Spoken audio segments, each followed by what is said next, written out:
días o tardes, según cuando se considere, porque empezamos, como todos los sábados, a las 12 del mediodía, ya en el transcurso de la mañana, pasando al periodo de tarde, en este programa de reflexiones, como es habitual, de Informa Radio y las redes correspondientes. Como saben ustedes, nuestro programa es un programa de reflexiones, como anuncia el título, y entre esas reflexiones tienen que caber necesariamente los valores. Y de los valores, claro, alguno puede decir, ¿qué valores? Bien, pues los valores de nuestra antropología cristiana, como no puede ser de otra manera. Por eso somos españoles, porque somos católicos.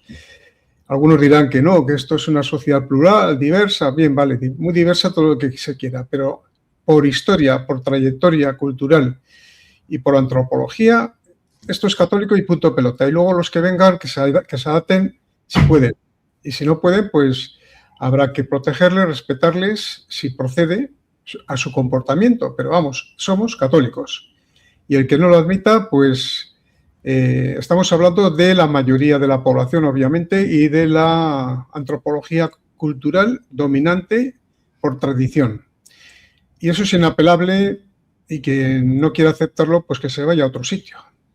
Esa es mi opinión personal para abrir este programa. Tenemos aquí hoy un invitado que se llama Francisco Martínez Peñaranda, es ensayista, acaba de editar un libro que lo tenemos aquí, que es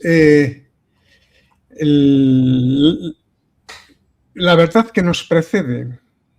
Es decir, nos precede algo, que es la verdad, y un poco en mi presentación ya lo he apuntado, más o menos. Pero es el tercer libro de una trilogía, por eso es tercero, es decir, que es el último de la trilogía, y anteriormente nuestro autor escribió un libro, el primero que fue Sin paternidad no hay libertad. Luego le damos la palabra para que nos explique este trayecto de 3 libros.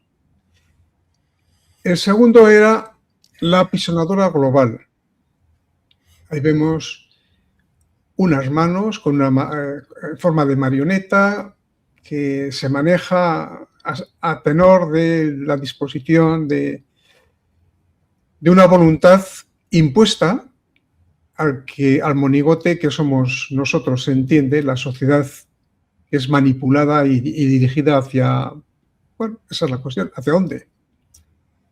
Pues vamos a hablar con nuestro autor. Bien, pues, ¿qué tal estamos, amigo Francisco? Hola, buenas tardes, Ernesto. Pues nada, encantado de estar en tu programa. Muchas gracias por la invitación. Y vamos a ver si ponemos un poco los puntos sobre las IES, como decía mi abuela. Si somos capaces, no es fácil. La situación es está muy liada y hay que poner negro sobre blanco para comprender qué está sucediendo. Yo no he leído ninguno de los 3 libros por ahora, pero vamos, pienso leerlos. Es una secuencia ordinal en el sentido de proceso de temas que se completan en este tercer libro, o son independientes los temas. Los libros se pueden leer de forma independiente, pero tienen un hilo conductor que es conveniente seguir de forma ordenada. El primer libro, pues es donde se ponen los cimientos de la trilogía y se explica un poco el origen de todos estos movimientos sociológicos, de la ideología de género, del feminismo, de toda una serie de movimientos sociológicos que son pura ingeniería social. Una revolución cultural que nos ha llegado sin pedir permiso, nos ha llegado como un tsunami, que lleva muchas décadas ya implantándose, y entonces hay que explicarlo, hay que explicar cómo ha surgido todo esto, que no ha llegado de la noche a la mañana, lleva muchísimos años, décadas, implantándose, metiéndose en todos los entresijos de la vida pública y privada. Y el primer libro pues, nos pone los cimientos para que comprendamos desde el punto de vista filosófico, político, antropológico, por qué ha surgido todo esto y cuáles son sus fundamentos, digamos, desde el punto de vista de las ideas, cómo se ha instalado en nuestra vida cotidiana. Y bueno, también el libro contempla luego, tiene capítulos de testimonios, capítulos de científicos, es un análisis muy completo, política, filosofía, antropología, ciencia, testimonios y también algo de algunas pinceladas de mi experiencia personal y de mis conclusiones a las que quiero llevar al lector de la mano. Ese es el primero. El segundo es un libro que se llama La Apisonadora Global, que es continuación del primero. Como digo, hay un hilo conductor que, aunque se puedan leer independientemente, pero es importante leerlos en conjunto, la trilogía. El segundo habla de quién mueve los hilos, de la marioneta.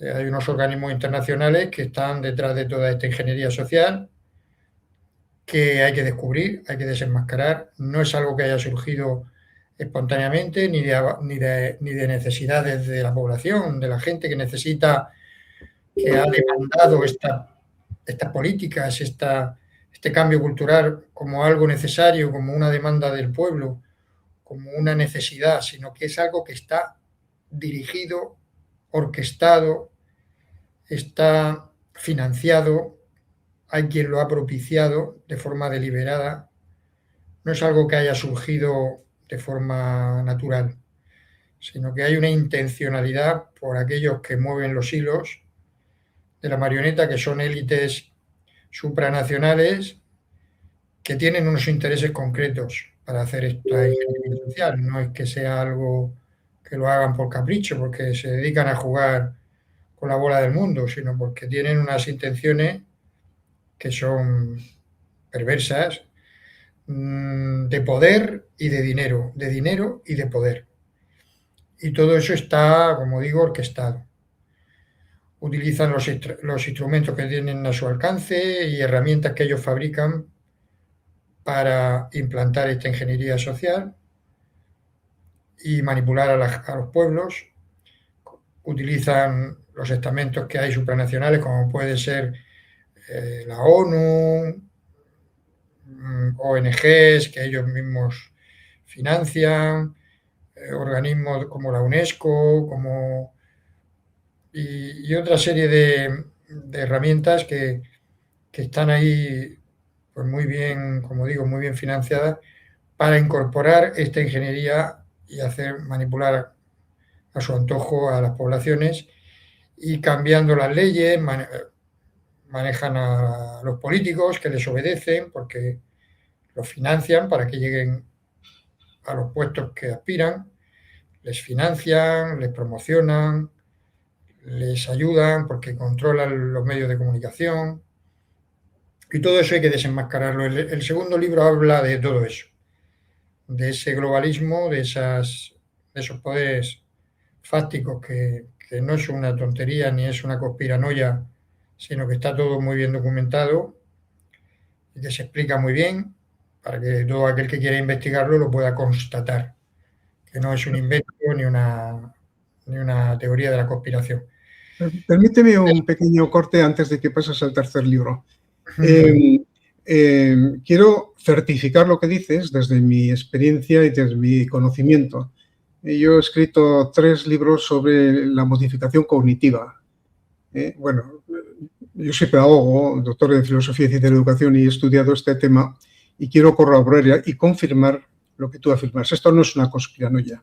Esto es un hecho comprobable y yo lo puedo verificar y certificar en lo que respecta al ámbito educativo, cómo se ha instrumentado un sistema para vaciar las mentes de las nuevas generaciones y sustituir los conocimientos tradicionales, los clásicos, es decir, la herencia cultural, el legado histórico y cultural, sustituirlo por un neoconocimiento que no es conocimiento, sino es todo ideología y política.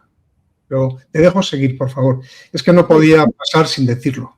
Sí, tienes toda la razón, Ernesto. Se trata de perdón, de una revolución cultural.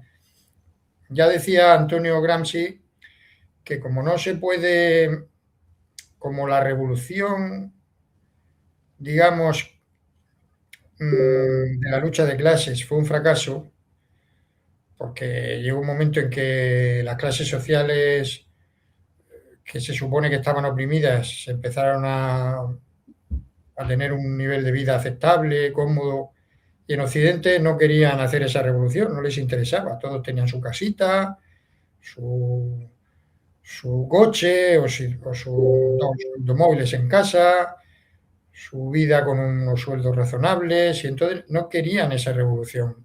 Y entonces cuando llega pues, la escuela de Frankfurt, todos los pensadores de la escuela de Frankfurt empiezan a darse cuenta de que el camino para, después del fracaso de esa política, de esa revolución que ellos querían implantar, pues no funciona.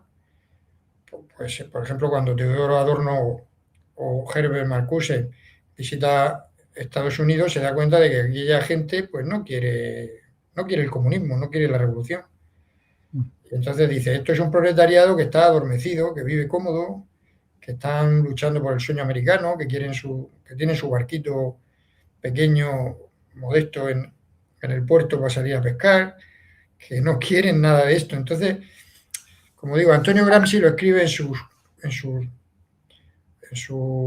notas de la cárcel, cuando está en la cárcel, y nos habla de que hace falta introducirse en la cultura, hace falta introducirse en la cultura. ¿Para qué? Para cambiar la mentalidad de la gente, porque si no, la revolución no es posible. O sea, digamos que la lucha de clases no les funciona y después del fracaso de la Unión Soviética, de ese modelo de sociedad, pues a nadie se le ocurre, porque no llegan a alcanzar los objetivos y los sueños de la Revolución Francesa, de la libertad, la igualdad, la fraternidad, todo eso, se dan cuenta de que no se ha conseguido. Entonces, empiezan a buscar en los entresijos del alma humana otro tipo de revolución.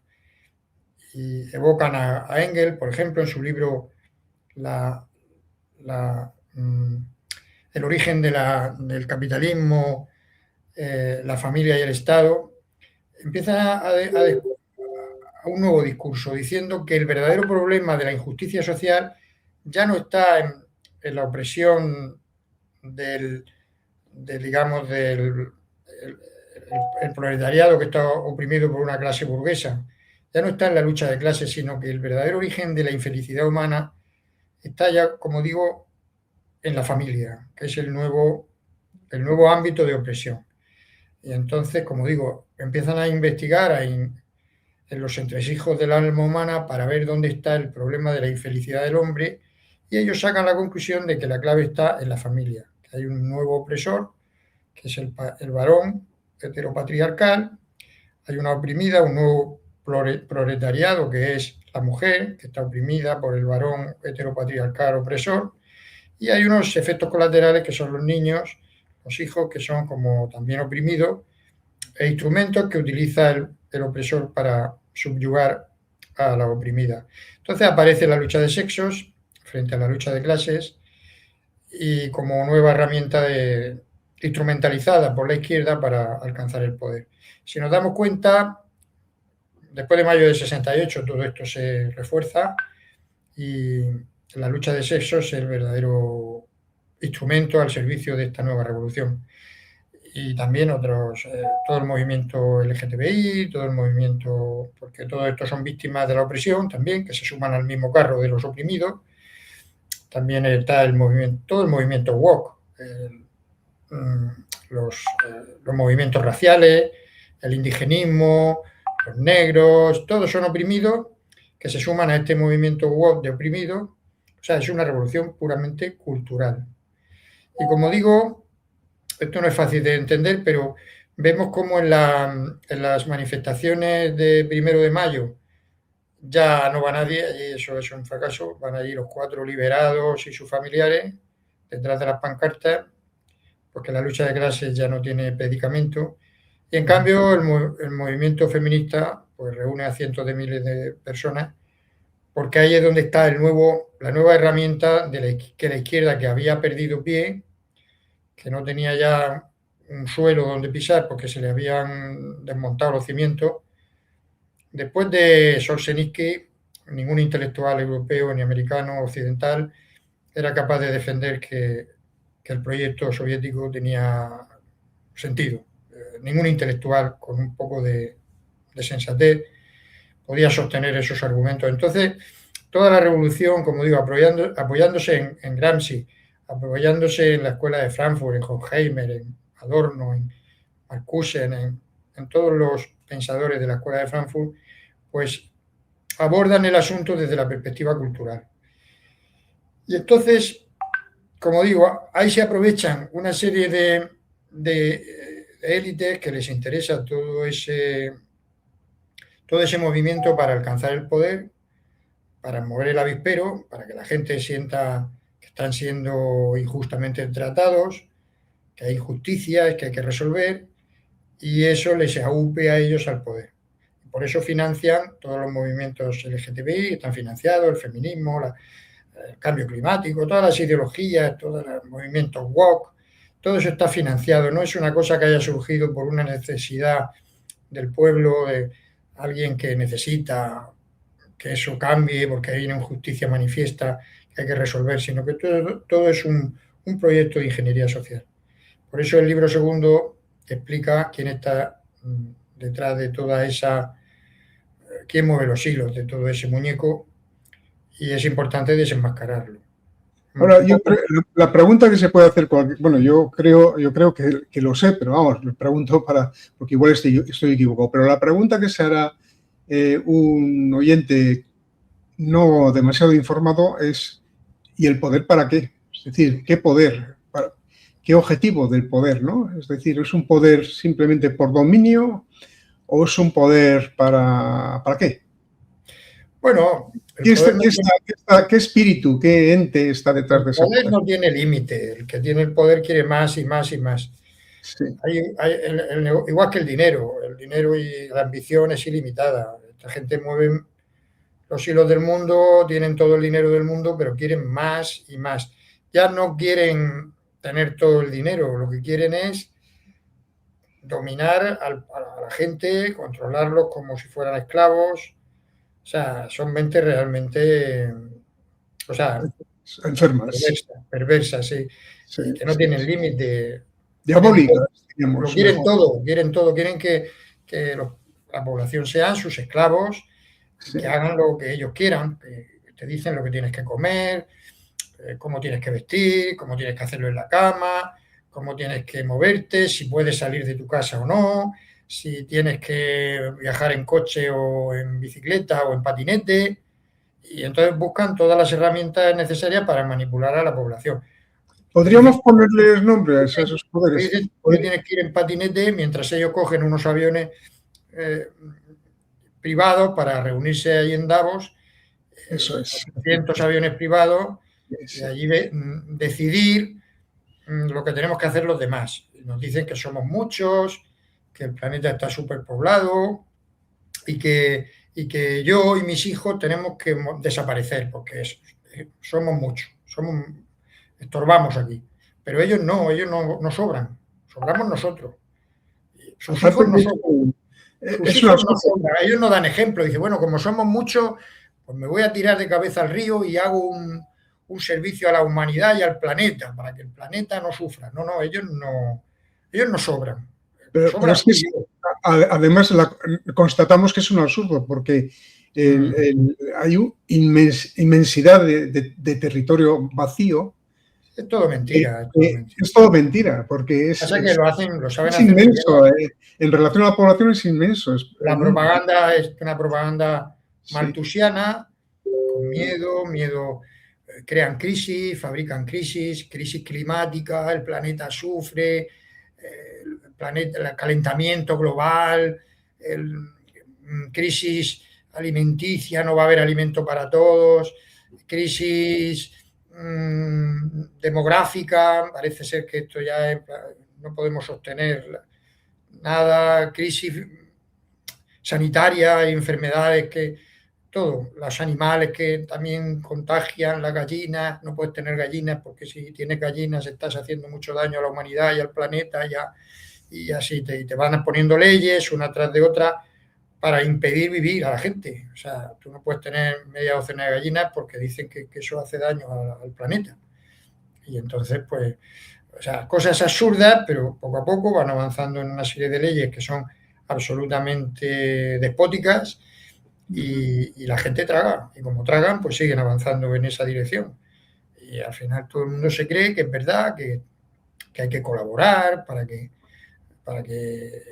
la Pachamama no sufra y al final pues somos esclavos voluntarios. Todo eso hay que desenmascararlo. No podemos Una caer. preguntita, perdona, Francisco. Hemos pasado del primer libro al segundo, como es normal, pero del primer libro yo quería hacer una pregunta. La paternidad es libertad. ¿Qué significa ese título? Bueno, Bueno, le pregunto a una persona que tiene 7 hijos, o sea, que tú das ejemplo y para mí es un honor hablar contigo porque yo adoro las familias numerosas, porque eso es signo de humanidad. Y no hay nada más precioso, más eso, admirable que una familia, ¿no? Que una familia que además cuide a sus hijos y que sea como las de antes, que eran familias así, las de antes, las de mis abuelos, por ejemplo. Sí, bueno, la familia es un ente anterior al Estado y es un derecho natural que no se puede. Y nadie tiene derecho, ningún Estado, a suplantar a la familia. Y esta, como digo, esta corriente de pensamiento y estas élites que quieren gobernar nuestras vidas, su enemigo a batir es la familia. Ese es su problema, que la familia es transmisora de pensamiento, de valores, de libertad, de lo que te han enseñado tus padres, tus abuelos, de experiencia humana. Y todo eso ellos no lo quieren. Ellos quieren que ser el Estado o los estados o los organismos estos supranacionales que ellos manejan, la ONU y todo eso, los que nos marquen las directrices de lo que tenemos que hacer. No lo que te dice tu abuelo o tu padre o tu madre de lo que está bien, lo que está mal, lo que tienes que hacer, cómo tienes que hacer las cosas, porque ellos te hablan de su experiencia personal y te educan. Luego tú tomas el camino que consideras oportuno, pero tienes unas directrices y unas raíces y una experiencia humana que te han transmitido que eso va pasando de generación en generación. Ellos no quieren que eso funcione. Por eso la familia es el enemigo a batir. Ellos quieren que haya individuos vulnerables, solitarios, a la intemperie, y ellos nos van a decir lo que tenemos que comer, cuáles deben ser nuestros hábitos de consumo, lo que tenemos que hacer en la vida, como si tenemos que salir de casa o no, si tenemos que vacunarnos o no, cómo tenemos que educar a nuestros hijos, cómo tenemos que hacerlo en la cama, cómo tenemos que pensar en este punto o en el otro.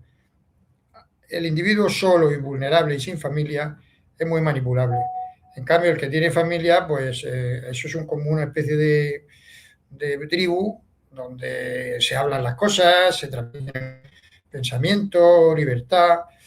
Y entonces, la manera que tienen de eliminar a la familia y de demoler a la familia, pues es eso, generando conflicto, lucha de sexos, todo eso que hemos dicho de la revolución feminista, crear conflictos con los colectivos LGTBI, hijos contra padres, padres contra hijos, generar división para destruir y demoler. Porque, en definitiva, la familia es un inconveniente para sus planes. Y por eso la paternidad es fundamental, es libertad. La paternidad es libertad. Por eso el libro se titula, un título un poco extraño, que a lo mejor alguien no lo puede entender, pero es interesante que ese título, porque dice, sin paternidad no hay libertad, es decir, sin familia, sin relación filial, sin transmisión de pensamiento, no hay libertad. Si el Estado es tu padre, el Estado va a su rollo, a su bola, a su interés. a sus intereses. En cambio, la familia no va a su interés. Es el único lugar donde se quiere a la gente por lo que es. A ti te quiere tu padre, seas bueno, seas malo, hayas hecho una trastada o hayas hecho lo que sea, pues por una razón, porque eres su hijo, nada más. Y tu hermano te quiere porque eres su hermano. Y tú a tu madre la quieres porque es tu madre, aunque se haya equivocado, aunque haya metido la pata, aunque te haya hecho no sé qué, pero es tu madre. Hay unas razones que no tienen sentido para el mundo. Son razones, digamos, que trascienden la razón. Entonces, pues, la relación filial, fraternal, todo eso es algo que no... Son unos vínculos, los más bellos vínculos que existen en la humanidad están en la familia. Y tú ayudas a tu familia, a tu padre cuando lo necesita, o a tus hijos, a tus nietos, y no hay razones, simplemente es porque es mi nieto y punto, y nada más.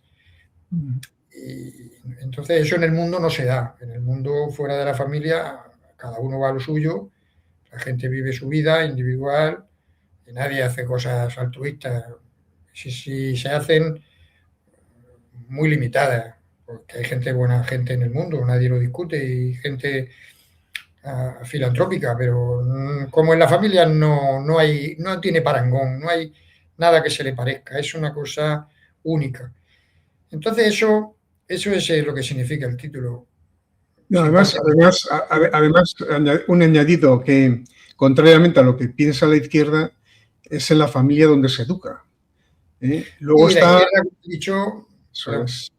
No, y luego está la institución educativa que complementa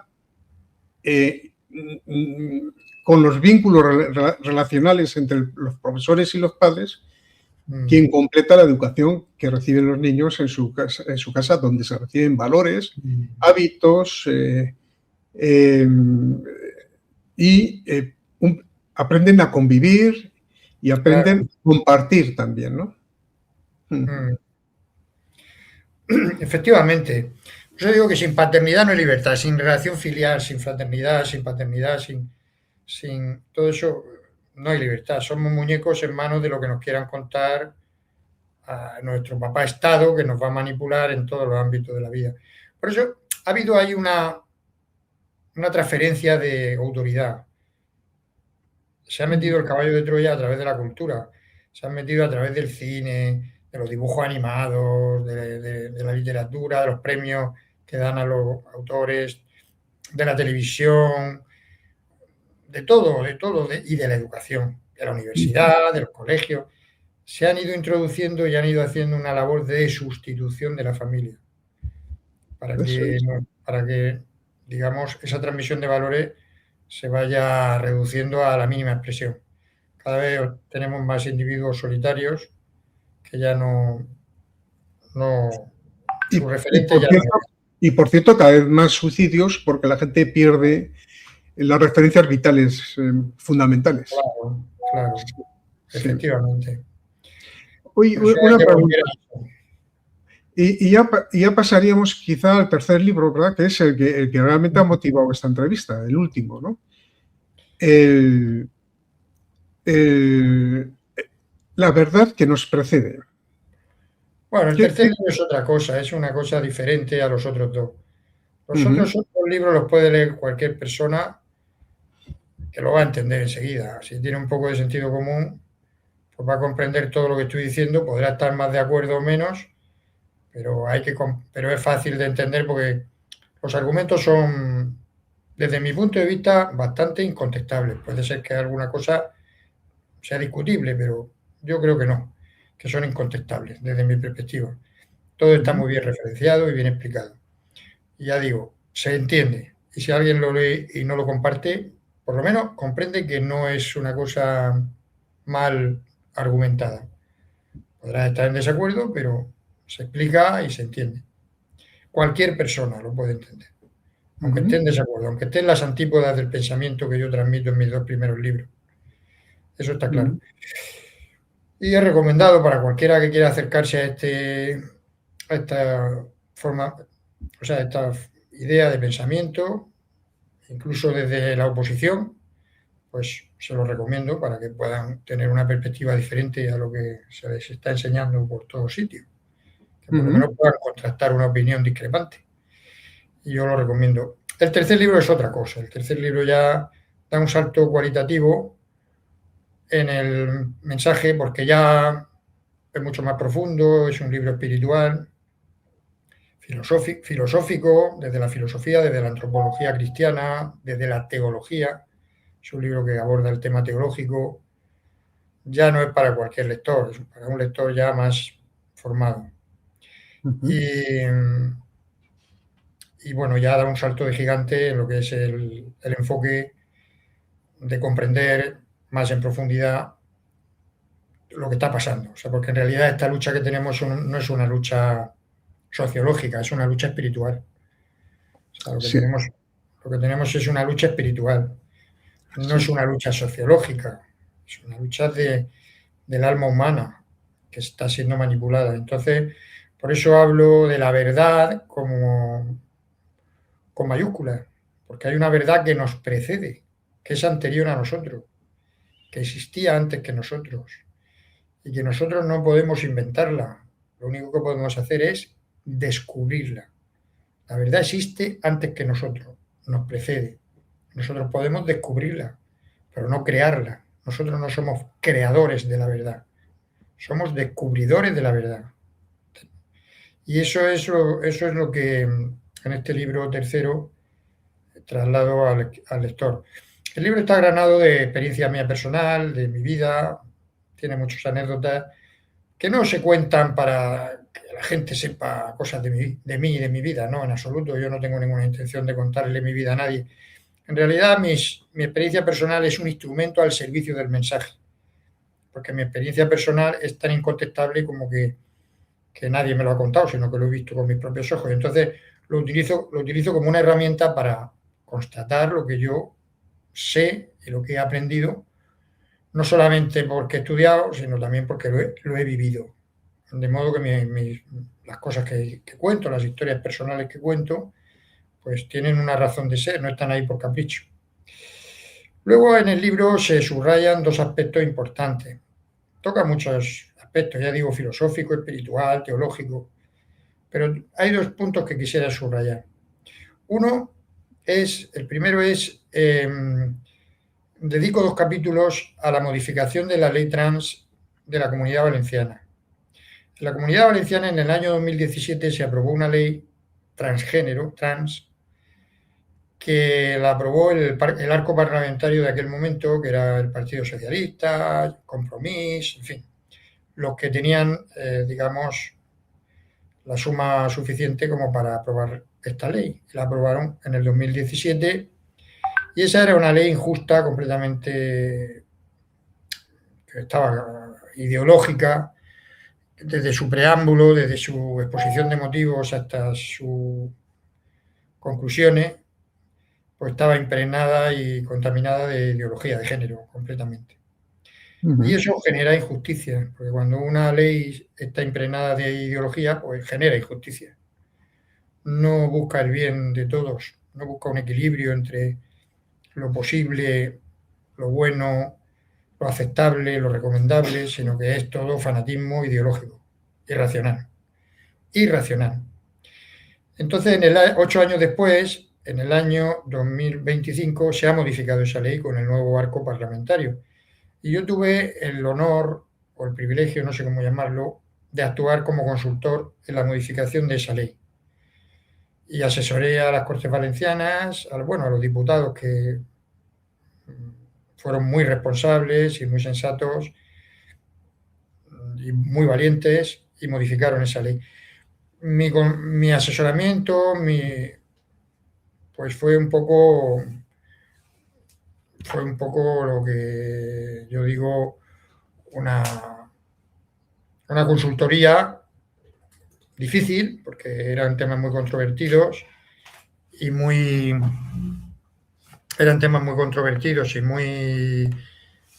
como digo yo, polémicos, y había que trabajar mucho con los diputados porque no era fácil que se aprobaran estas cosas, eran temas muy delicados. Yo no esperaba que tuvieran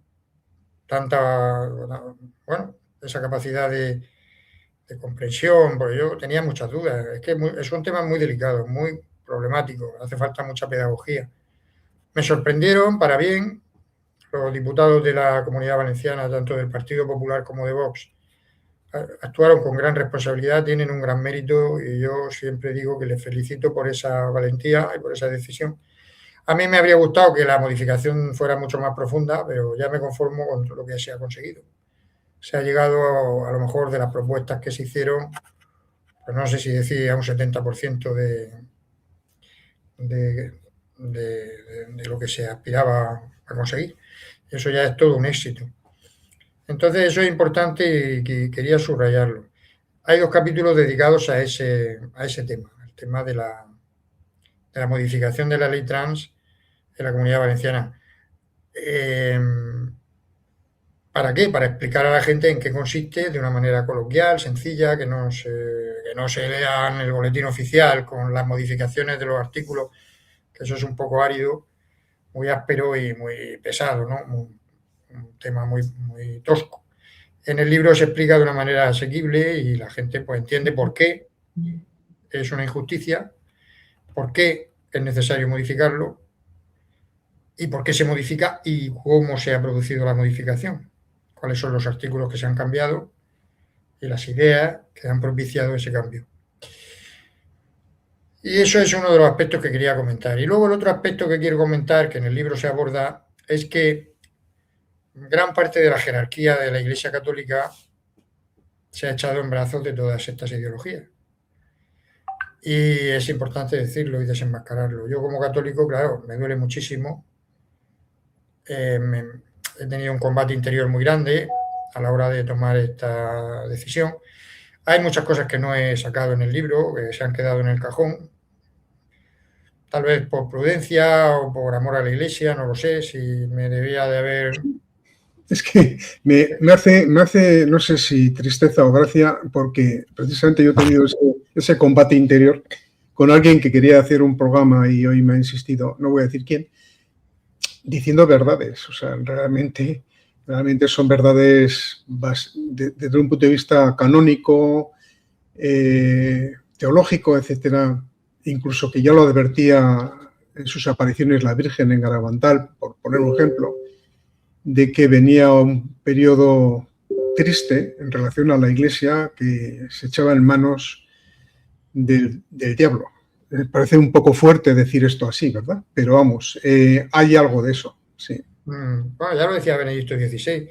Sí, el humo de Satanás se había introducido en el Vaticano, decía el Papa.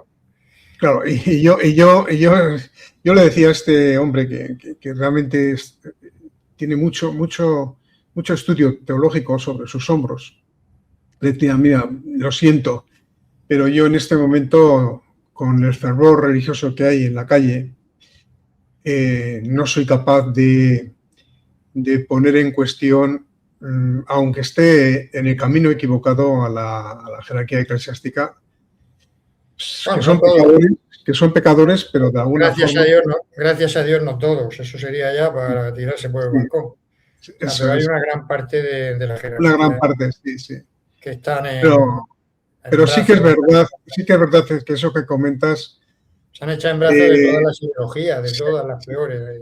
Lo que pasa es que explicar esto es complejo, es complejo. Sí, a veces pues es muy doloroso. Para un católico es muy doloroso, pero es que es una responsabilidad levantar esas alfombras, ¿no? No por decir la verdad eres peor católico, sino todo lo contrario, es que tenemos la obligación de decirlo. Sí. Por eso digo que hay un combate interior muy grande a la hora de escribir un libro donde se denuncien estas cosas. Sí. Y decirlo también duele, pero es que es necesario, porque si no, somos cómplices. Eso somos corresponsables de... Es muy complicado. Yo sufro mucho con esto y no soy capaz de hacer programas sobre esto, pero y a mí me están presionando, ¿no? Pero ojo, es que yo no puedo, es que... Es duro, pero bueno, hay que hacerlo. Sí, pero hay que hacerlo, claro, hay que hacerlo. Sí. No somos niños y no se trata de... Si ves el mal, no puedes decir que no está. Hay que decirlo, sí. No podemos cerrar los ojos ante lo evidente.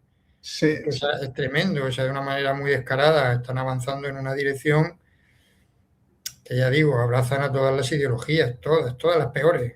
Parece que la Iglesia hace seguidismo de la ONU. En vez de, decía Chesterton, queremos una Iglesia que mueva al mundo, no que se mueva con el mundo. Sí. Tenemos eso, una Iglesia que se mueve con el mundo. Vamos detrás. Si la ONU dicen que el clima y el planeta, no sé qué, pues venga, detrás de ellos.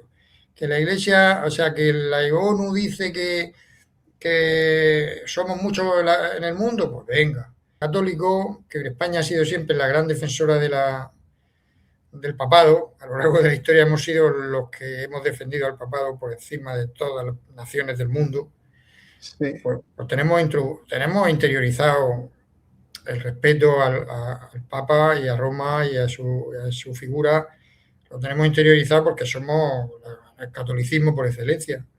Sí, Entonces, sí, claro, que nos cuestionen estas cosas, pues nos duele mucho. Por eso no quiero entrar en ese debate ni en ese tema. Lo que sí puedo entrar es en lo que yo constato, la realidad que yo veo y que no tiene, que es incontestable. Y es que hay una jerarquía, una serie de obispos, cardenales, jerarquía en general, y que son fácilmente señalables, fácilmente identificables, que se han echado en brazos de esta ideología, de las ideologías en general y de algunas muy en particular. Y yo, pues, en el libro desenmascaro algunas de estas cosas, de una manera respetuosa, con una delicadeza creo que exquisita, con un lenguaje que no busca ofender, ni dar, ni hacer daño. De hecho, he tenido un combate interior muy fuerte, he quitado muchos capítulos y muchas cosas que he tenido ahí deseos de meter en el libro, luego lo he sacado, luego lo he vuelto a meter en el cajón, luego, o sea, no ha sido fácil. Y al Es muy final duro, es muy duro, ese tema es es muy muy duro. duro. Para un católico español es muy duro. Sí, pero ¿Eh? está a la vista, ¿no? Está a O la sea, vista. Y entonces yo tú eso no puedes. lo explico en el libro con hechos concretos Sí, y sí. con demostraciones incontestables y con un análisis creo que riguroso. Habrá quien opine otra cosa, por supuesto. Yo no soy aquí el sabio Mojaca. Yo he hecho y he escrito lo que he creído que era mi conciencia y que tenía que hacer. Lo he Aquí hay sacado. dos temas muy fuertes, muy importantes, que son la eutanasia y sobre todo los abortos y sobre todo lo que pasa con los menores, el secuestro de niños, arrancándolos de sus familias por determinadas decisiones administrativas que antes se hacía por mediación de un juez de menores. En fin, aquí hay mucho tomate, ¿no? Aquí hay muchas cosas que la Iglesia debería de pronunciarse y no lo hace.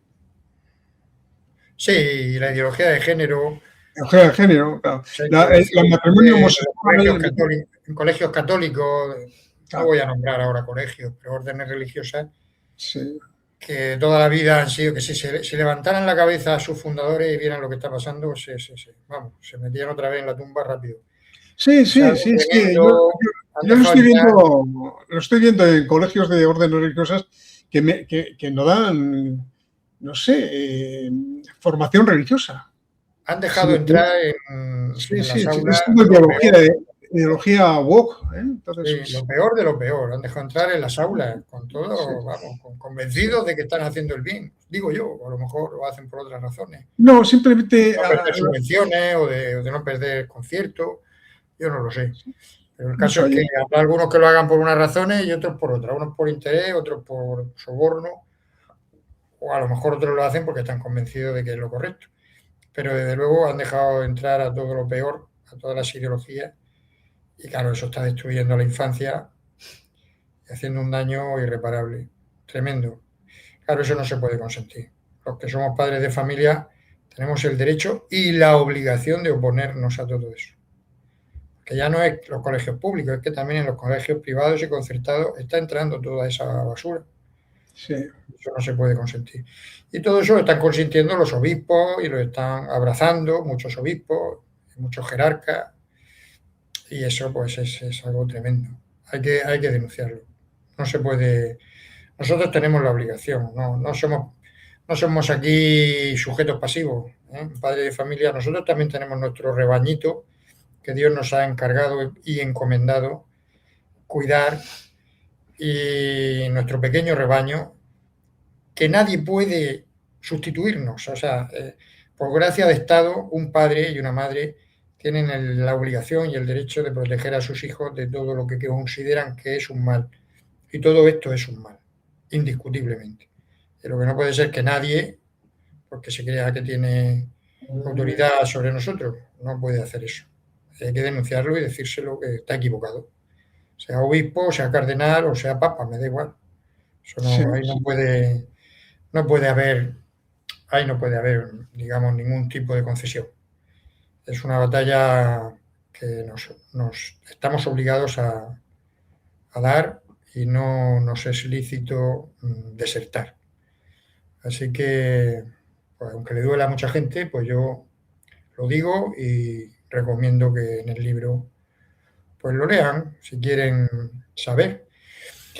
Hay muchos que no quieren saber, que se tapan los oídos y los ojos y no quieren saber nada y les horroriza ni siquiera pensar, tienen ahí una disonancia cognitiva que no quieren enfrentarse a la verdad, pero esa es la realidad. Y de hecho todo lo que nos está pasando, o sea, todo lo que nos está pasando en la sociedad actual, el aborto de 100.000 niños al año, bueno, ahora la eutanasia que avanza a pasos de gigante, la demolición de la familia, la lucha de sexos, todo esto está todo, gran responsabilidad la tiene esta jerarquía que no da esa batalla, no ha querido dar esa batalla, no ha salido al campo de batalla. Muchos por cobardía, otros por no querer complicarse la vida, otros quizá porque creen que es lo que está bien, ¿eh? Algunos se piensan que eso es lo correcto. Pero la mayoría, yo creo que la inmensa mayoría es por miedo a ir en contra de corriente. Ujú. Entonces, pues eso, es complicado, Pero pero claro, fíjate, luchar, hay que luchar. iremos para atrás, ¿no? Allí los primeros cristianos, ¿no? No renunciaban a su testimonio evangélico, ¿no? Entonces se metían en las catacumbas y morían muchos martirizados y Sí, comidos por leones en el Coliseo, etcétera. En fin. sí, los leones los tenemos ahora en otro sitio, no en el Coliseo. Los Entonces, tenemos, claro, esto se ha convertido en una especie de nos rodean por todos sitios. Los leones son otros ahora. eso es, eso, Pero esto, sí, se cualquiera. ha sustituido la teología por la antropología y esto es otro tema. Sí, sí, sí, sí, sí. Y bueno, Sí, y eso es el libro. El libro, como digo, el libro es ese, un libro más espiritual, como digo, es un libro que busca profundizar en la batalla espiritual. Los otros son más sociológicos, más sociología, y este es más filosofía, teología y espiritualidad. Y me queda mucho por hacer y por decir. Este libro eh, es el doble de grueso que los otros dos. O sea que en realidad sería una trilogía, sino serían 4 los libros que debería de haber sacado. Pero bueno, prometí una trilogía y ahí está la trilogía. Pero me queda mucho por decir. Hay muchas cosas que se me han quedado en el tintero y que no sé cuándo, pero tal vez lo haga más adelante. No quiero irme de este mundo con la conciencia de no haber dicho todo lo que creo que debo. Y bueno, quizá muchos no lo lean o no lo quieran leer o no lo quieran saber o no lo quieran escuchar, pero yo me quedo con la conciencia tranquila de que hice lo que pude. en eso estamos. En eso estamos yo también y bueno, pues gratuitamente porque pienso que debo hacer una contribución a recuperar las bases que dieron forma al país que tenemos y que nos han dado su testimonio nuestros padres para que lo heredemos y lo cultivemos y lo mejoremos, no para destruirlo. Pues muchas gracias, Francisco. Es, Aquí estoy a tu servicio cuando me necesites o quieras que hablemos. Esto ha sido más que una entrevista, ha sido una conversación entre amigos. sí, es así como hago yo los programas, más que A mí me ha encantado. más que otra cosa son conversaciones, así es. Me ha encantado, muchas gracias. Me parece A un ti, formato, gracias a ti. me parece Y un aquí, formato esta es tu espléndido. casa, y Informa Radio es tu casa en mi programa, claro, yo no puedo hablar por los demás, pero mi programa es tu casa cuando lo desees.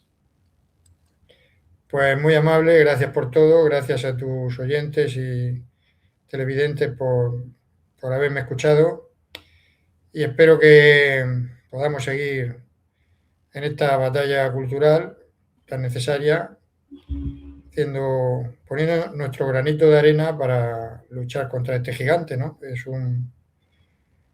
Este libro que yo he publicado, esta trilogía, es una cosa modesta, es una piedrecita contra el gigante Goliat, pero tal vez con esta y otras muchas, podamos derribarlo. Dios lo quiera. Bueno,